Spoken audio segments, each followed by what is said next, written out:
Imagine trying to push a stubborn mule up a hill. You yell, shove, beg. It won't budge. But then you scatter some oats halfway up the slope and suddenly that mule drags you uphill. That's the principle.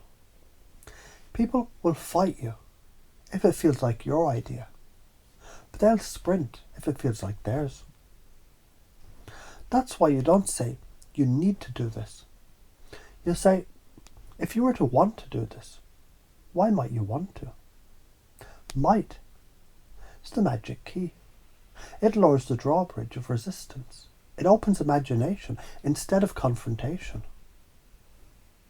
Why didn't you rate it lower? Suppose they give a reason. You echo it, validate it. Like a mirror that says, yes, I see you. Then you slide in the kicker.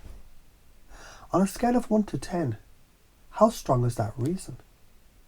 They say 6. You don't ask, why not higher? That lets them explain away their motivation. You ask, why didn't you rate it less? Boom, the mind freezes for a second. Cognitive dissonance. They expected you to attack upward. You attack downward. To answer, they must justify their own motivation. And the moment they justify it, they reinforce it inside their nervous system. They resist you in the direction of change. That's not psychology fluff. That's neuroplasticity at work. Neurons fire. Pathways wire. They rehearse motivation like lifting reps in the gym. Zoom in on the details. What specifically makes this important for you? When exactly would it help? This grounds it in their lived reality. Zoom out to the values. What does this mean to you about the kind of person you are? About the future you want? What ties it to identity and destiny? Like using a camera lens.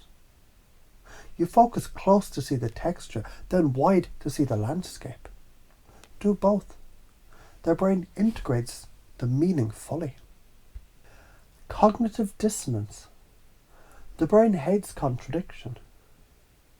If they say they want X, even a little, then justify why they didn't rate it less. They must align with their own words. Otherwise, their self-image cracks. The dopamine reward loop. People feel good when they talk about what's important to them. Just asking, what's important about that? It makes them bathe in their own neurochemistry. Mirror neurons, when you validate an echo, their brain feels connection. Resistance drops. This isn't trickery. It's wiring. It's hacking the firmware. If you don't learn this, here's the cost. You'll spend your life arguing, pushing, forcing. You'll get fake yeses from people who nod but don't follow through. You'll bleed energy, convincing instead of catalyzing. That's hell. It's trying to row a boat with a hole in it.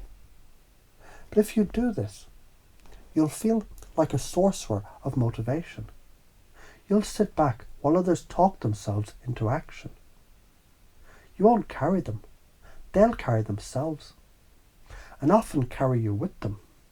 That's heaven. It's having wind in your sails. So why are you afraid to do it? Maybe you fear people will see through it. Maybe you worry it's manipulation. Maybe you fear they'll judge you. But here's the truth. People already manipulate themselves every day. Excuses, procrastination, rationalizations. You're just redirecting the self-manipulation into alignment with what serves them. The only requirement is sincerity. If you try to trick, they'll smell it like a dog smells fear. But if you sincerely want them to win, they'll feel that too. You already do it When a kid refuses veggies and you say, well, if you did eat them, what superhero power would you get? They imagine, they choose, they own it. When a friend complains about exercise and you say, if you were to go, what would be the best outcome? Suddenly, they start convincing themselves. You've done this without knowing it. Knowing showing you the skeleton key under the trick. This is fractal, whether you're talking primes in maths, harmonic fields, or conversations in a bar. Patterns repeat. Oscillations, recursive resonance. Everything thrives on the same principle. Resistance collapses when the system harmonizes with itself. That's why this method works across business, therapy, parenting, leadership. Because you're not forcing, you're harmonizing with their own inner field. So here it is. Stop being the mule driver. Scatter the oats. Stop arguing with resistance. Make them build their own ladder. Then stand back as they climb it. That's how you make change stick, deep in the bones, unconscious and effortless. Because when they own the reason, they own the action.